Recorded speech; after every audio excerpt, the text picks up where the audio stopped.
Welcome to part 2 of our two-part roadshow with author and storyteller Ace Collins. My name is David Warren, I'm your host, and today we are focusing on the subject of gratitude. And as we learned in part 1, Ace has coined a new word, which is the title of his book, Gratitude. Now that might not sound like an original word, but when you spell it Grattitude, it takes on a whole new meaning. Here to tell us more is one of the most interesting men I've ever interviewed, Mr. Ace Collins. Welcome back to the program, Ace. Always good to be with y'all. It is a joy as I look out my window here in the hills of Arkansas to realize that I'm a state away visiting with you. And the modern world of technology allowing us then to visit with thousands of people on the radio never ceases to astound me. I don't understand it, but I sure am blessed by it. Well, I love the name of your town, your hometown, Arkadelphia, Arkansas.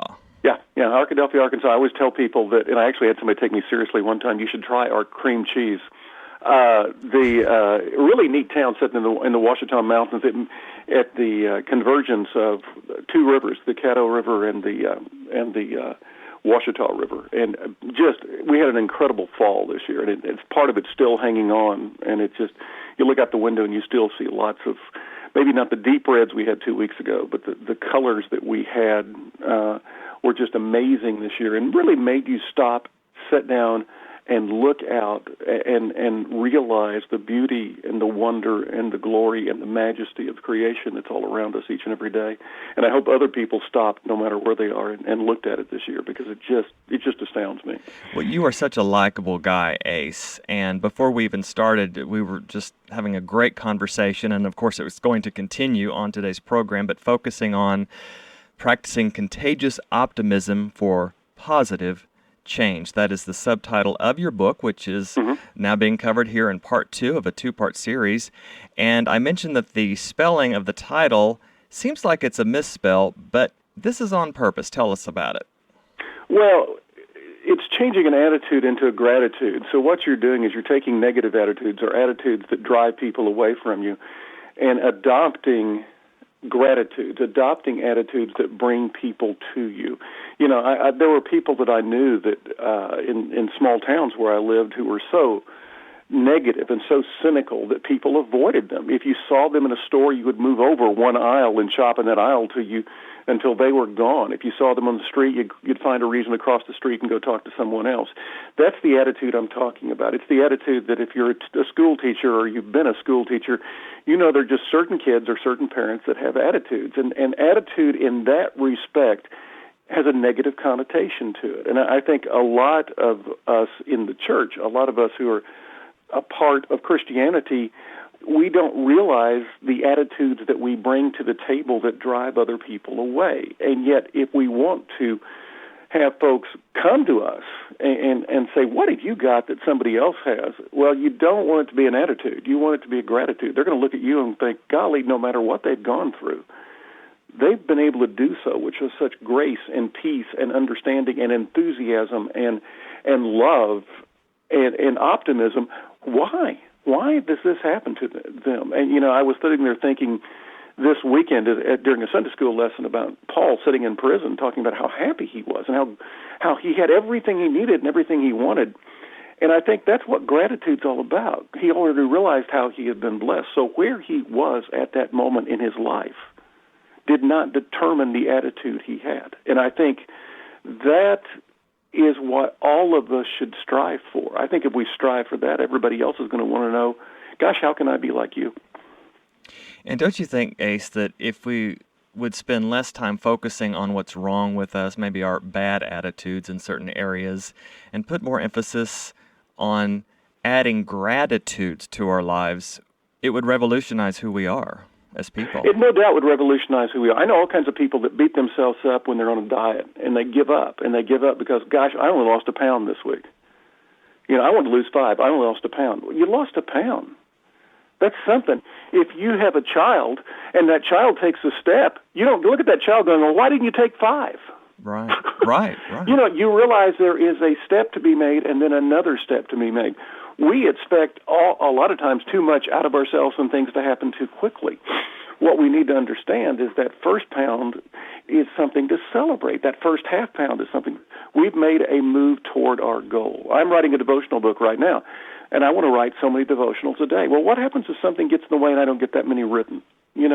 It's not that big a deal. God has opened the door for me to experience something else or see someone else or talk to someone else or evaluate something that's going on in my life.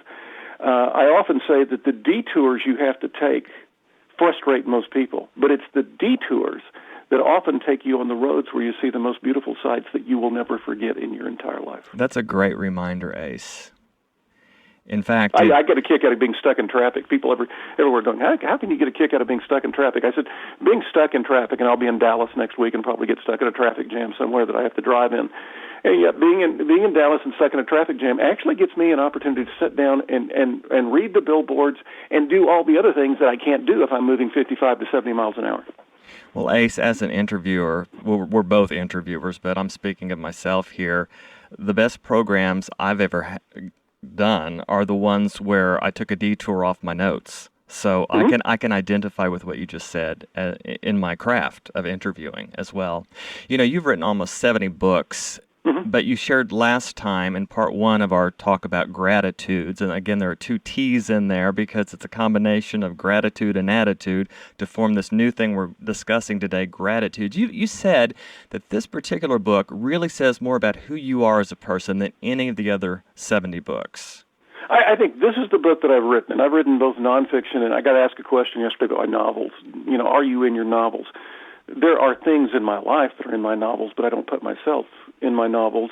And when I write a nonfiction book, obviously a biography or a stories behind the best loved songs of Christmas or things like that, I do not put myself in those books as well. I may put some of my experiences.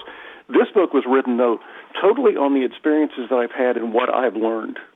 And in that respect, these are the elements of, if anything, a biography, if nothing else. It is a biography of my life. Maybe not story for story, here's where I was born and here's where I am now. But it nevertheless is a biography that takes us from one learning step to another. It's a transformation for me about how these people that I've interacted with in life have left me with something of value, and have I incorporated that piece of what they've left me into my life. And I think that's one of those things that all of us have these lessons already. Civilla Martin was a incredible songwriter and incredible speaker back in the early 1900s, and she was dreading going to a house one day because it was 2 old people who were bedridden, and she didn't want to see them. She knew it'd be gloomy and dark, and yet she went to visit them in 1904, and they were happy people, and they were looking out their window, and they just had this joy in life, even though that they were sick and fighting cancer. And she said, how do you do this? And the lady pointed out the window and said, don't you see the birds? And she said, yeah. And she said, watch them, how happy they are and how they fly. And she said, God's eye is on those birds. His eye is on me, too. And Civilla went back home and created the song, His Eyes on the Sparrow, that has touched hundreds of thousands, if not millions of people over the course of the last 100 years.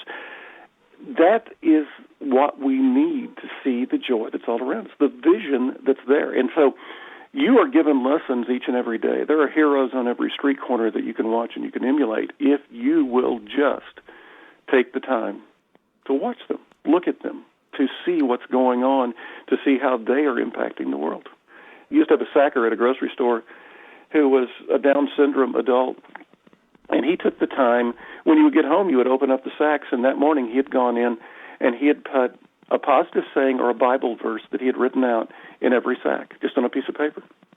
How many people did that guy impact in his life? I don't know if it's the same one that I've talked about on a previous program with a different guest, but I know someone who does that called Johnny the Bagger. There's also Johnny the Bagger, who I've read about, yeah. Okay. And this person may have been inspired by Johnny the Bagger, but what if we all did that? What if we all listed notes? When I send out a Christmas card, if somebody's important enough for me to send out a Christmas card to, that means they've impacted my life in a special way. And I send out about 250 Christmas cards a year. I write a note in every Christmas card, it may only be a sentence or two, thanking that person for how they've impacted my life. Because if they're getting a Christmas card, they have impacted my life. Well, Ace, before we cover some new ground on today's program, I want to list the first 6 of the 10 gratitudes covered in your book that we discussed in part 1. Self-discipline, growth, courage, humor, tenacity, and forgiveness. Now, I don't think you can talk too much about this last one I just mentioned, forgiveness, since it's usually a daily challenge for most of us. In the book, you talk about a time when you felt wronged and were therefore faced with the decision to forgive or not to forgive. Tell us about that experience. Oh, it was an experience where I watched at a large public gathering a group of young adults who were acting in a way that brought a negative connotation to an institution that I love dearly, an institution that I thought had greatness in their background, and also had touched many, many people in such positive ways that I didn't want to see this educational institution thought of. And that's what was being happened by the opposing people from other universities. They were looking at this university and go, well, that's the way their people are. So I sent a letter to the person who was in charge of these young students telling them what I thought. And I got an immediate response back. One, it was a letter that was between the two of us who were friends, and she shared it with all of the kids, and then told them basically they could either have me as a friend or they could ignore me the rest of their lives because she was going to ignore me. And she called me back and she said, my people can do whatever they want to do and they can act however they want to act, and I don't appreciate you or your comments. But this was a situation where I felt sure that I was in the right. I really did. I thought I had helped her and pointed out something that needed to be pointed out. But just because she had a different viewpoint than I had was no reason for me to condemn her or quit dealing with her. Just because she had written me off was no reason for me to write her off. And so I continued to, even if she didn't want me to, if she'd be her friend, continued to smile, continued to support her, continued to root for her, continued to cheer for her. Our perspectives were different. I felt I was right. She obviously didn't. But it was no reason for me to write off a complete relationship based on that misunderstanding or that disagreement. I think that's a good word for many people listening today who are the relating to this story, of course, with different people in their lives.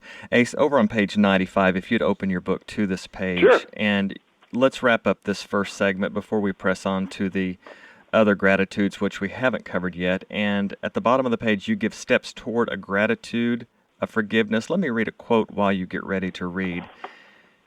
You say that forgiveness is not about getting even. It's all about letting go and moving on. Mm-hmm. Yeah. And one of the things that, you can do is there's actually a number of different things. I do it with young people all the time, is you can actually make a list of people that you felt have wronged you. And just write down those people. Write down those people you're holding grudges against because they've wronged you. And then sit there and think about Christ on the cross, forgiving those who had done that to him. Basically, if you're a Christian, then you ought to be able to forgive those people who have wronged you as well. So take those names that you've written out and wad them up and throw them in a fire or throw them away, and basically using that symbolic moment, start anew. Give those people a second chance. We are taught in the Bible not to give one chance or two chances. I think in Jewish culture, you gave somebody 3 chances before you wrote them off. Christ said 7 times 7. And it did some things at 7 times 7 times 7, depending on your. But basically, what it means is endless chances. Those people have the opportunity, therefore, to still be something special in your life. But you're the one that closes the door on learning from them. I've learned a great deal from the lady that we talked about who wrote me off. I still watch her. I've still observed her, and I've learned some things that have been very positive things from her. I cannot make her see it from my viewpoint, but I don't have to be so blinded by her reaction to me that I can't see the things that I can learn from her. That's a great and the point. first step, I think, is essentially taking those names of people that you're holding something against, wadding them up, and throwing them away. Because you have an opportunity. Can you forgive? I think hardest thing in the world to do is to forgive. Well, Christ did it easily even from the cross. Surely we can forgive over the minor little indiscretions that have been done to us. Right. Let me repeat the quote that you gave in the book that I just said a few moments ago. Forgiveness is not about getting even. It's all about letting go and moving on. And we're going to move on. Coming up after the break, we'll pick up where we left off in part 1. It's the gratitude that Ace has looked forward to discussing on today's program. It's the gratitude of teamwork. We're going to talk about that after this break. I'm David Warren here with some exciting news for Oasis listeners. We have a new mobile device app. It's free, easy to download, and lets you enjoy our refreshing music and talk everywhere you go. If you have an Android cell phone, go to the Google Play Store. And if you have an iPhone or iPad, visit the Apple Store and search for Oasis Radio Network. Be an Oasis ambassador and share this news with family and friends around the world. Oasis Network.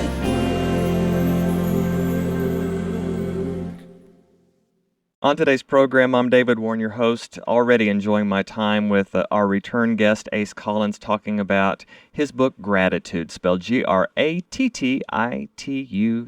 That's a special word that Ace has coined, and we're talking about gratitudes on today's program. Now, earlier in part 1, when we kicked off the program, Ace, I referred to you as both an author and a storyteller. And not everybody has the gift that you have of storytelling. Tell us about why this is such a powerful, useful gift. I think storytelling actually draws you in, and it's something that I learned from my grandparents. When you were raised in a front porch environment where you sit out in the evening and watch the world go by and you have folks who are telling you stories, the magical storytellers, and Mark Twain was one of these, actually put you within the event yourself. I was asked why I became a writer. I think I became a writer for 2 reasons. One, I love to read, and that reading is probably driven by an innate curiosity to find things out. But the other thing is being the grandson of storytellers. And these storytellers who thrilled me with their stories of their lives and their past were the ones who really kind of shaped and focused the direction I was going to take in life. I wanted to do something that they were doing. Ironically enough, they did it orally, and I do it on a written page, but still, it's the same kind of technique. So my goal for every book I write, be it a nonfiction book or a novel, is to feel like you and I have sat down at the supper table and I've told you a story. And the reviews I love the best are reviews that are written in that fashion. I just feel like I just sat down with the author and he told me, he just weaved the story right in front of me. Mm-hmm. That's the relationship I want to have with my readers. Ace, gratitude number 7 is the gratitude of teamwork. And I'm kind of curious why you wanted to spend some time on this one in particular. We are all parts of a team. If we think we aren't, then we're sadly wrong. If you go to a church, you're a part of a team. You're probably a part of several teams if you're active in your church. And when you start thinking about the teamwork that makes it happen, even if you stay home and do nothing, and if some of you all may have heard dogs barking in the background, they were my dogs because the trash man came by. The trash people are a part of my team.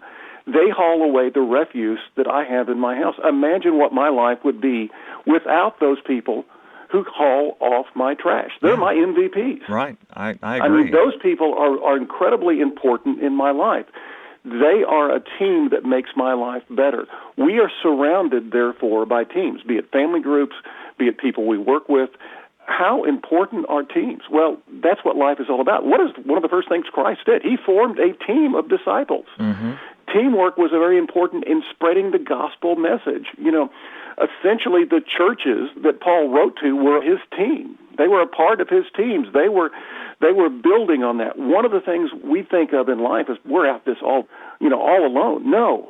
If we are a part of a team, then we have someone when we fall who picks us up. We need to go out and look for teams to contribute in. And that may mean your name's not in lights, but you are still a vital part of what's going on. You're the person who is making an impact that is making that team stronger.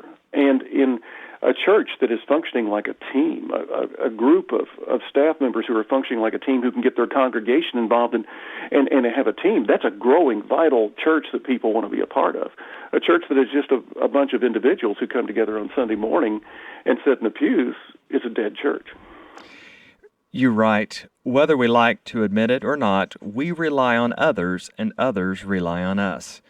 What matters most is not how we stand out as individuals, but rather how we make the team better with our time, energy, and gifts. When we make the team better, that same team gives back to us in our moments of need. You say, the lesson that each individual is called to be more than an individual is exemplified by a person named Shaylee Lenning. Ace, tell us about this individual. It's a young woman named Shaylee Lenning. She is now 25 years old. She lives in Manhattan, Kansas. I saw her when she was 18 years old as a point guard on Kansas State's women's basketball team. I was in Reunion Arena, which no longer exists, in Dallas, Texas, at the Big 12 tournament. Shaylee was playing basketball for Kansas State. At that time, I'd never even been in the state of Kansas. I had no affiliation with Kansas State. I was watching her play Baylor, where I had graduated from. And I am watching her guard a girl who had, when she was in college, when we lived in Texas, had adopted our refrigerator. I knew Jordan real well. And so Shaylee is down there, this little scrawny, cute freshman from Kansas State playing basketball. And from 30 rows up in Reunion Arena, I noticed something in her eyes I'd never noticed in anyone's eyes in my life. That's from 30 rows up I saw that. So the next week after the game was over, I called her assistant coach, whose name was Kimmy Etheridge, a woman that I knew from her days playing at the University of Texas and being an assistant coach at Vanderbilt. And I said, you got to tell me about this freshman point guard. She is just something special. And it's not the way she didn't score a lot of points. It was the way she saw the court. It's the way she reacted to bad calls. It was everything about her persona that inspired me. She made her team better. And she said, well, you really don't need to talk to me because I didn't want to recruit her. I didn't think she was good enough to play at this level. And he said, but why don't I send you to your high school coach? Call her high school coach and talk to her.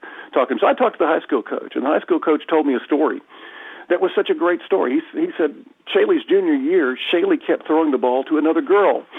And we'll call this girl Ashley today.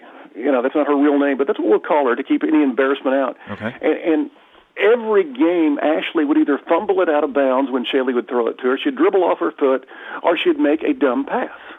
And this went on and on. After about 5 or 6 games, the coach called Shaylee aside and said, Shaylee, you don't need to throw the ball to Ashley. Ashley is not very good. We only have her on the court because we're a real small school, and they require us to have 5 players. If we could play with 4, we'd put her on the bench. Well, the next game, Shaylee, who was in Sublette, Kansas, little bitty town, she had a graduating class of, I think, 30, kept throwing the ball to this girl. Same thing kept happening. So the coach calls Shaylee's parents. And she said, Jane, Steve, you got to tell Shaylee to quit throwing the ball to Ashley. Well, Jane and Steve talked to Shaylee, and they said, you know, you're embarrassing yourself, you're embarrassing Ashley. I know we're winning right now, but we're eventually going to go up against somebody who, if you throw the ball to her, that's going to cost us the game. Mm-hmm. Well, the next 3 games, Shaylee kept throwing the ball to Ashley 3 or 4 times a game, and bad things were happening. Well, Shaylee went to the Catholic church with her folks in the morning and the Baptist church with her friends on Sunday night. And so the parents and the coach call in the big guns, the pastor and the priest, and the pastor and the priest take Shaylee out to eat. Okay. They tell Shaylee, God doesn't want you to throw the ball to Ashley. Oh, no. Now, I don't know which one said that because both of them said it was the other one, but one of them said it, okay? All right. When I did the interview, Shaylee continued to throw the ball to Ashley. Let's move ahead to the state championship game. Sublette is playing for their first ever state championship. They finally run up against a team that can stop 5'7" Shaylee Lenning. Shaylee throws the ball to Ashley, and every time she threw the ball to Ashley, Ashley drained a 3-pointer, and it was Ashley who became the most valuable player in the state tournament. Wow. After the game, Shaylee walked up to the coach, the parents, the priest, and the pastor and said, now you know why I continued to throw the ball to Ashley, because I knew someday we were going to need her. And because I continued to have faith in her, she began to have faith in herself. And she stayed after practice every day, and we worked on the shots that she made tonight. That's Said, great. you can't ever give up on somebody. And then she looked at the pastor and the priest and she said, all I was doing was living out Matthew 25, 35 through 40, reaching out to the least of these. The lesson here is remarkable in the fact that they won a state championship, but it's even more remarkable in the fact that Kansas State University, Deb Patterson's their head coach, looked at this individual who was too small, too frail, and too slow to play college basketball and gave her a scholarship for two reasons. One, the point guard they wanted to sign had decided to go to either Minnesota or Iowa, forgotten which one it is. And two, and this is even a better story, they thought, well, she'll never play for us, but she's president of the SCA. She's number one in her class academically, and she believes so strongly in team that she'll be a great leader from the bench. Well, they got this kid who was too small, too frail, too slow to play major college basketball, and she started every game in college except 4 when she was sick. When her career was winding down, Kansas State took this player that no one wanted and retired her jersey. Wow. She led her team in assists, and then her junior and senior year at 5'7" led them in rebounds. She has more triple-doubles than any woman who's ever played in the Big 12. She was named Big 12 Player of the Year her junior year. Once again, a person nobody wanted on their team ultimately led Kansas State's women's team, who was supposed to finish 6th or 7th that year, to a Big 12 championship. When they were retiring her jersey in front of 8,000 people, 16,000 eyes at Bramlage Coliseum in Manhattan, Kansas, and I've gotten to know Shaylee real well by this time, they're lifting that jersey up in the air, and they hand her a microphone after asking her this question: what does it feel like to have your number retired? And she looked up in the rafters, and she said, that's not my number. And everybody in that place thought they were hanging the wrong jersey, and they looked up, and they said, no, that was number 5 going up. It's got her name on the back. And then she explained. She said, there are 5. They wanted to give me 13 when I got here because that was my high school number. I asked for number 5 because there are 5 people on a team. They're retiring not my number, but everybody that has ever played with me at Kansas State and in high school. They're retiring everybody who's ever coached me. They're retiring my parents. That's their number because they took me to all the AAU games and gave their life and sacrificed so much of it for me. And then she looked up in the stands and she pointed to the stands and she said, and they're retiring your number because you were here for us too. Mm-mm. Wow. She said that is about team. That's not about Shaylee Linning. And that's the way Shaylee Linning lived her life. It's the way she continues to live her life. And it's why she has been such a hero to me, because she's pointed out that if you have the team around you and if you believe in every person in that team, that makes everyone that much better. And you have an opportunity maybe to fade into the background as somebody else gets the most valuable player. But you've contributed to giving that person their chance. So a team is so valuable. It built Christianity, and if Christianity is going to continue to grow, it's going to be the team that makes it grow, not a bunch of superstar preachers or individuals. As a matter of fact, I got a kick out of this. Years ago, I interviewed a bunch of people and asked, who's the person who had the most powerful impact on you? Who's the person you looked at and saw Jesus staring back in their eyes? Well, preachers were well down on the list.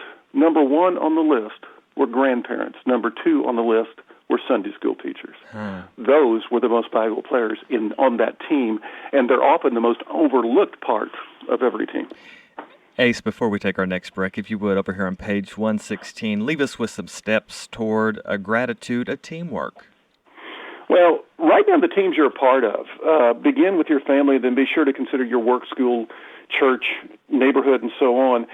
And you could even go down to your country and your world. I think one of the problems that we've had in the United States, while we've been dysfunctional as a government, is because we've looked at each other as having 2 teams rather than America being the number 1 team that you're a part of, and having contributions made from both sides that will better the country, not just better their party. What teams do you contribute to? What friendships have you formed that are a part of your team? List the friends and the gifts they have given you. Who are your team members? Who are your friends? What have they given you? Consider how your life would be less rich without your friends and their gifts. Send thank you notes to acknowledge friends and teammates who have helped you along the way. And then find new teams to join, because no matter the age you are, you can join new teams. My father is 84 years old. My father is a retired math teacher and coach. My father just joined a new team the other day when he is going to the local high school to tutor math students 5 days a week who are having problems and need to learn their math to pass their exit test out of high school. That's great. He's tutoring kids as a part of a new team. So they have 16, 17, 18-year-old kids who have an 84-year-old team member who may be their MVP at the end of the year. All right.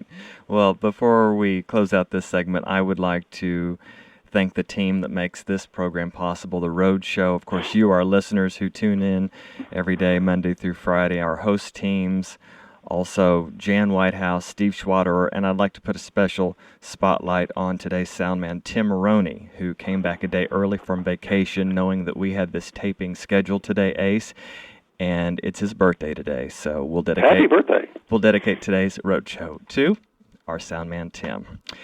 Today's guest is Ace Collins. He has written the book that we're talking about today entitled Gratitude. This is out on Zondervan Press, available at Christian bookstores and through online booksellers, including Amazon.com.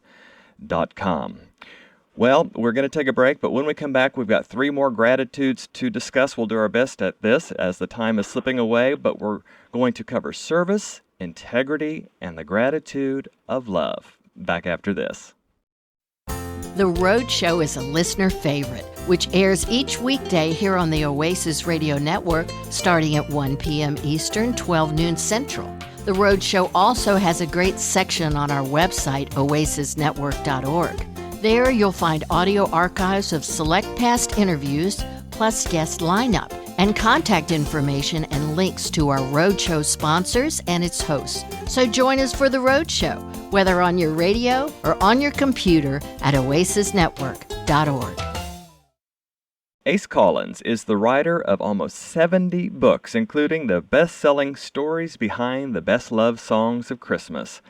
Based in his hometown of Arkadelphia, Arkansas, Ace has appeared on scores of radio and television networks and shows including CBS This Morning, NBC Nightly News, CNN, Good Morning America, and the list goes on. We're so glad he's with us on the Oasis Road Show today. We're discussing his book, Gratitude. Actually, this is part 2 of a 2-part series, as there's so much to discuss that's covered in this book. I'd like to go to a quote now from the book itself, and it's a quote that you made, Ace, and I love it. It says, "When we stare in the mirror, we see only the darkness of our own circumstances.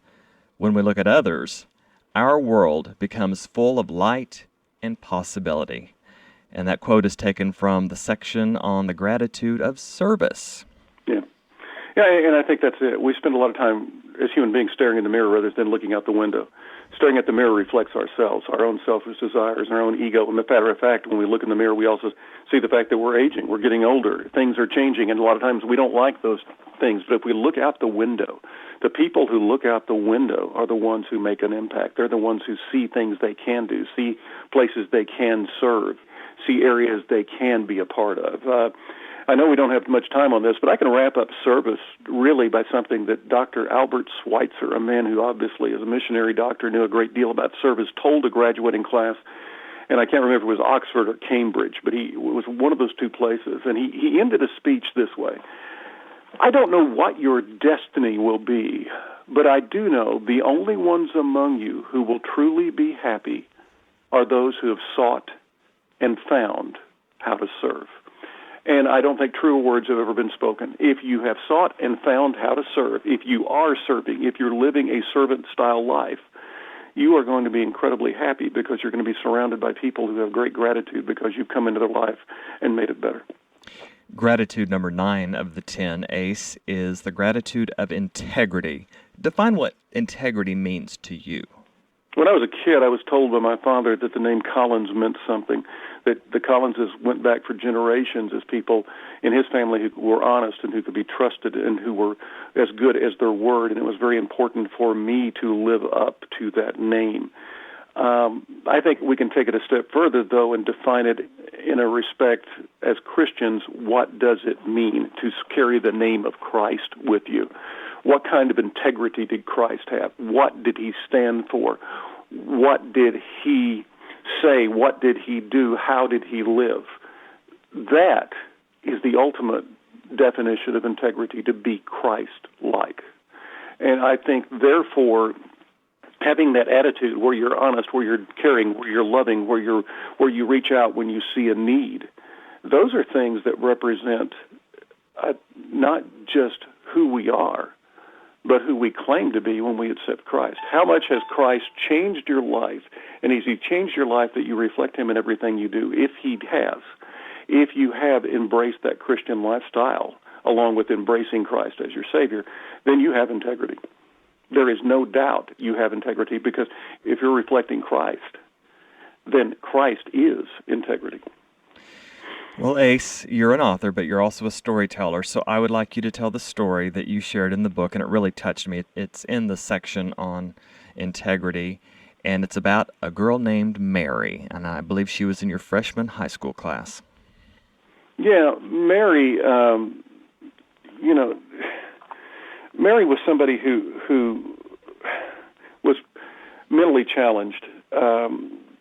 She really didn't speak very well. She didn't understand very much, and she was tormented a lot by some of the bullies of the other kids. And she was set up all kinds of times where she was told somebody really likes you, and she would go over to that person, and they would be repulsed by her, and it would break her heart. She would run away crying. And these people were doing it because they wanted to feel superior.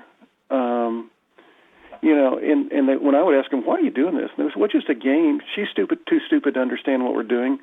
And I was sitting there thinking, how sad it is that you're picking on this person. That reflects not anything about her other than her gullibility, but it reflects so much on you. And I understood this as a 13, 14, 15-year-old kid, probably because of my grandfather and my father. And if you think about it, living a Christian life can be boiled down to Matthew 25, 35 through 40, when the disciples say, when did I touch you? When you reached the person who was hungry, who was in prison, who was sick. When you touched the least of these, you touched me. Mary reflected, in my mind, the least of these in life. She had so little that she could depend upon because she had been given so little at birth. And yet, she defined what each of us was by how we reacted to her and how we treated her. So if you're treating people like Mary, who are the least of these, as a joke, as a bother, as something to push aside, as something to make fun of, then your integrity quotient is very, very low. You're so far down and so far removed from Christ that you have to question whether you've ever met Him or not. And I think that important lesson that I received that day, watching those kids who were supposedly cool, picking on this girl day after day after day, and making her life miserable just because they could, taught me a great deal about how I didn't want to be. I wanted to be the person who reflected Christ, not reflected something ugly and mean. And I think, bringing that story full circle, it's not in the book, but when my youngest son, Rance, who is one of the most incredibly outgoing, talented young people I've ever met in my entire life, he took the prom queen. He took the queen to his prom, his high school prom. I mean, that was it. I mean, he actually was the date there who was with the young, beautiful woman who was going to be queen. Okay. But the first two dances at that prom he took were with the two Down syndrome girls in his class. And he convinced all of his friends to dance with those girls as well and make their evening special. That is the other side of my story of Mary. It's the people who have that faith, who do reflect Christ, can therefore walk into a situation and not only bring that person value, but show others how you should react with integrity to other people. Ace, you owe me a box of Kleenex. If you would, go to page 143, and you're getting ready to read Steps Toward a Gratitude of Integrity.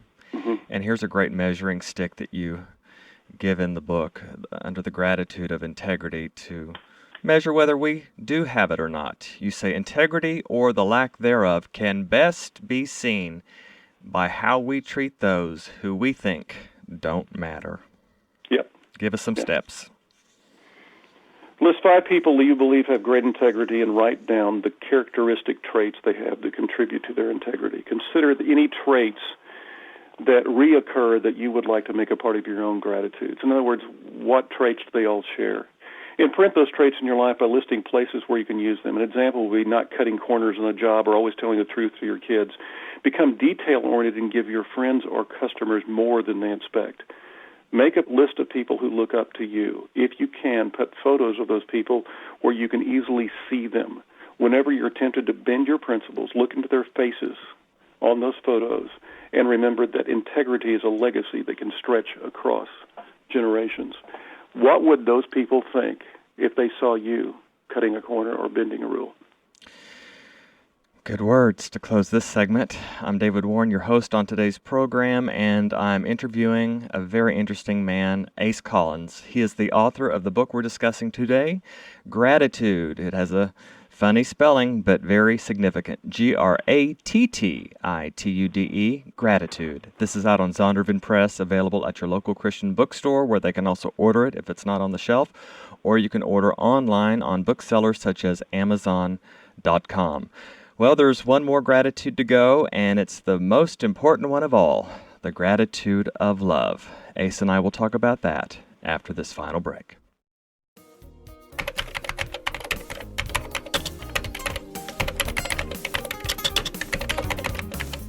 I'm David Warren, Program Director at Oasis Radio Network and one of the hosts of this podcast. All of our hosts enjoy hearing from you, our listening family, so drop us a note. Our email address is roadshow@oasisnetwork.org. Be sure to subscribe to the podcast and you'll receive new episodes on your mobile devices. And now, back to the show. Well, how's everybody doing out there in listening land? I've shed a few tears in this last segment, and Ace, you had made a comment earlier that some of the best things in life are when we take detours from what we thought was our good plan, no matter what it is. In this case, it's our interview today, and I'm so glad you shared about your son. And you didn't find out that he had done that act of chivalry of, a good-looking young man, popular, friends with all the popular kids, taking the prom queen to the prom, and yet he danced the first 2 dances with 2 young ladies with Down syndrome. So you found that out later in life, and that just tells us what kind of dad you are.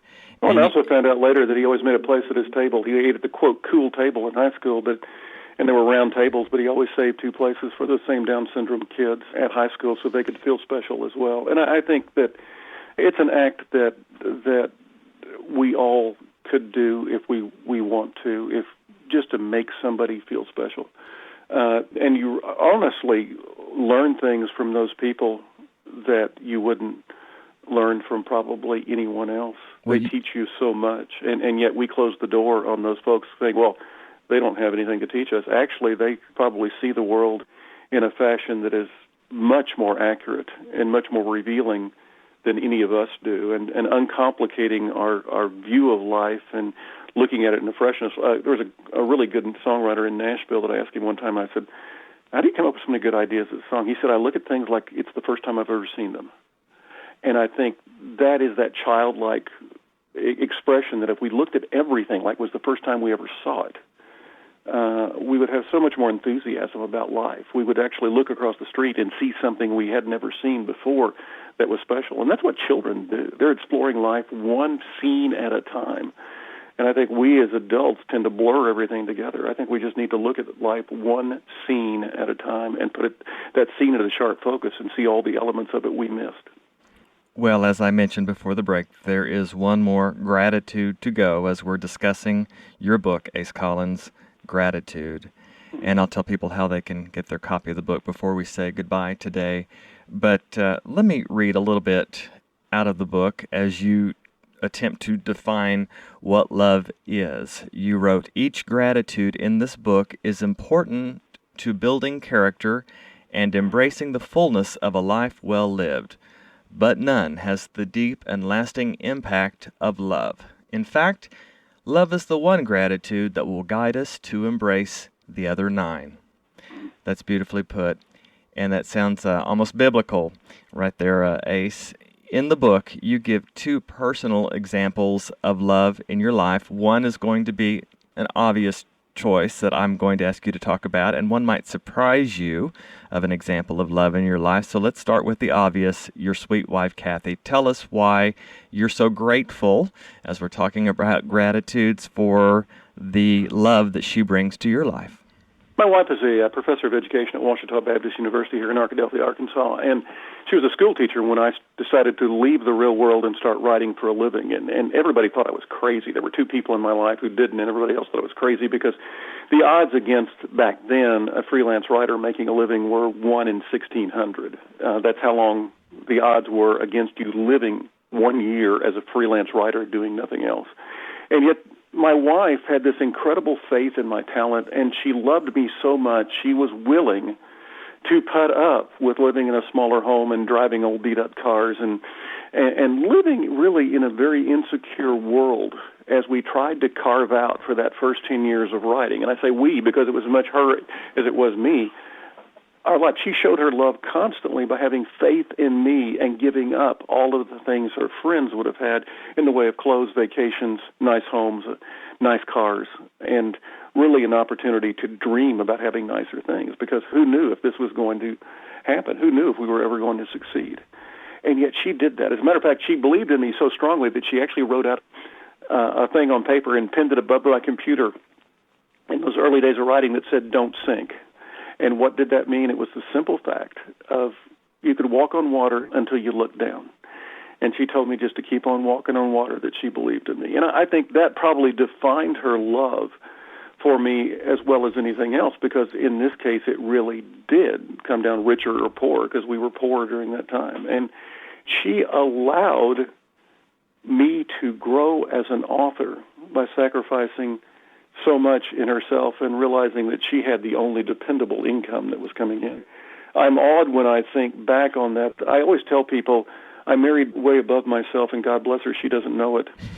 And there is no doubt that's the case. I mean, this was a woman that God put into my life, and without her being there, and without one other woman as well being there, I wouldn't have ever written Gratitude or any of the other 70 books I've written, because I'd have quit before I ever got started. Well, she sounds like a really neat lady. She's beautiful, too, yeah. So. Well, we know you have dogs, Oh, yeah. Ace, because we heard them earlier when the trash men arrived. One of them is totally blind, by the way. He's a blind collie that was born blind that we rescued. I learn lessons from him every day. Well, we know by reading your book, Gratitude, that you also love cats. And tell us about the cat that taught you about the gratitude of love. And I'm referring to Shorttail. Yeah, my wife called him Shorttail because evidently he had lost part of his tail one time in his life. He wasn't a Manx or anything. He just lost part of his tail. And he was a beat-up old cat that was just as wild and mean as he could be, and yet he would come by the house, and my wife felt sorry for him during the scrawny times, and she'd start feeding him. And so after about a year of her feeding him, one day he rubbed up against her leg. And this is a cat that, I mean, he was such a fighter. His face was scarred up. He had pieces of ears, not a complete ear anywhere. And you just looked at him and you wonder, how is he going to survive? He'd come limping in. And yet she would feed him, and after a while, she would finally got to pet him. And then I got to pet him, and when I would feed him. And then we would go out in the morning, and he would be at our front door waiting for us just to say hi. And I learned so much about what love can do at that point, because this cat, who had no trust in anyone or anything, came to trust us because we cared enough about him to feed him when he was hungry and starving. And for the rest of his life, he stayed around our house. He never left. He was never going to be an inside cat. You were never going to fully tame him. But he would have, I think, done anything for us. I mean, he just was sitting there waiting for us whenever we got home after that, looking to us. And when he would see us, we would hear this little meow, and he would go running up to us, and it was like, welcome home, I've missed you so much, which is a lot different than one of my house cats here, who I could probably be gone a week and she wouldn't even know. But this cat really showed me what living out Matthew 25:35 through 40, the rewards of that, because he was, in my world at that time, the least of these. He was a cat that everybody else would have ignored. He was mean. He was ugly. As a matter of fact, my kids called him ugly rather than Shorttail.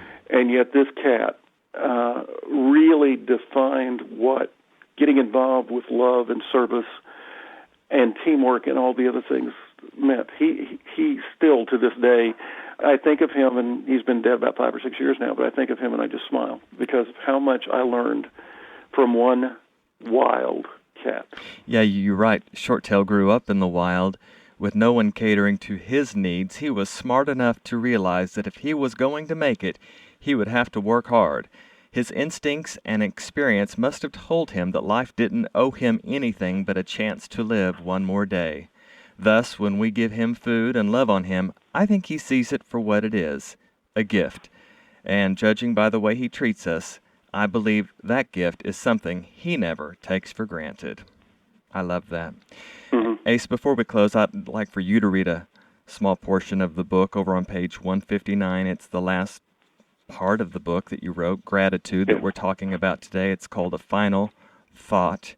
And as you get ready to read, let me remind you, our listeners, that we've been talking about gratitude for 2 road shows now with Ace Collins. He is such a phenomenal guest, author, and of course storyteller, as we've heard today. This book, Gratitude, has an interesting spelling on purpose, Grattitude. Again, the author's name, Ace Collins. This book is out on Zondervan Press, available at your local Christian bookstore, or they can order it for you, or you can order online through booksellers such as Amazon.com. I am David Warren. I am so grateful for your time today, Ace. We've already been talking about a future program on a different subject that our listeners can look forward to, but thank you so much for your time. I'm grateful that you're now in our listeners' lives. Well, we're grateful to be there as well. So, yeah. And I always say we when I write because I'm a part of the team. It's the editors. It's the people who produce the books, who print the books, who market the books. You never do anything on your own. It's a we job. So, yeah. So whenever you hear me say we're thankful, speaking for all of them as well. You mentioned a final thought. Yeah. As an only child, I was never blessed with a sister or brother. I was in my 20s when a wonderful woman named Louise Mandrell demanded the role of my adopted sister.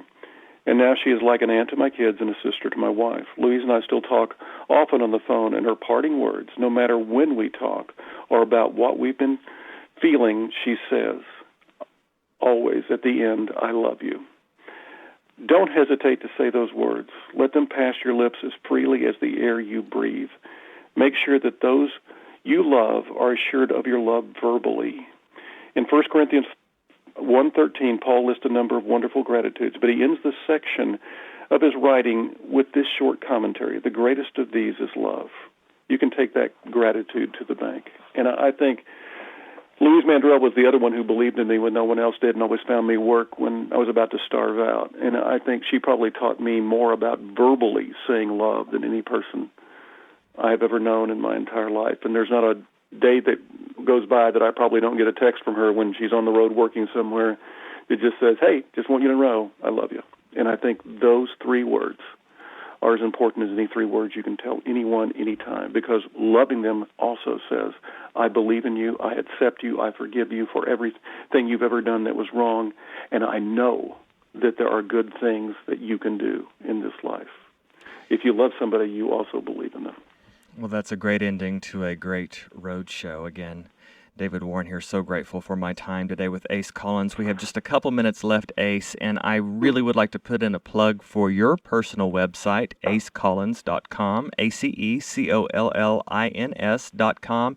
You have so many neat things on there that I've wished to talk to you about. We just have run out of time in parts 1 and 2, so give us a little teaser of what's on your website. Oh, we've got blogs. We talk about Sammy, my blind dog, and everything I've learned from him. You could actually get to see, I collect classic cars. You get to see some of them. You can also read chapters of my books. I probably have 25 different books up there that you can read sample chapters of for free. And we've got a bunch of new novels out that are fun adventure novels that are very subtly Christian. They're not overtly Christian, but there's no sex, there's no cussing, but there are still good adventure action stories that I think many of the men out there who normally don't read Christian books will like. All right. Well, that is acecollins.com, spelled ACECOLLINS.com. Well, for Ace Collins, I'm David Warren, and I really mean it today. It's been another great road show.